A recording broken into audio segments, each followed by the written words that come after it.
साल 2030 शिवनेरी किल्ल्यावर एक बालक जन्माला येतो, ज्याचं नाव पुढे इतिहास सुवर्ण अक्षराने लिहिलं जातं.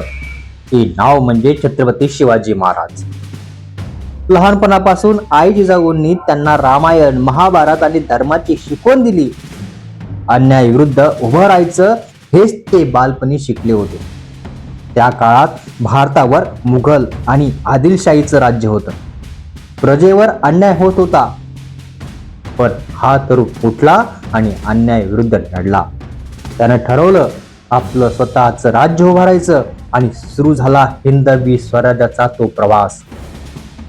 गमिनी काव्याच्या तंत्राने त्यांनी मोठमोठ्या सैन्यांना हरवलं. तोफापेक्षा वेगवान आणि तलवारीपेक्षा तीक्ष्ण बुद्धी असणारा हा योद्धा म्हणजेच छत्रपती शिवाजी महाराज. एक एक किल्ला जिंकत त्यांनी स्वराज्य उभा केलं. छत्रपती शिवाजी महाराज फक्त योद्धे नव्हते, ते स्त्रियांना सन्मान देणारे राजे देखील होते.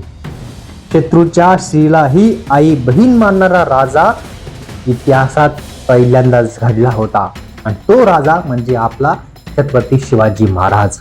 1674 साली रायगड किल्ल्यावर तो ऐतिहासिक क्षण आला आणि छत्रपती शिवाजी महाराज राजे झाले.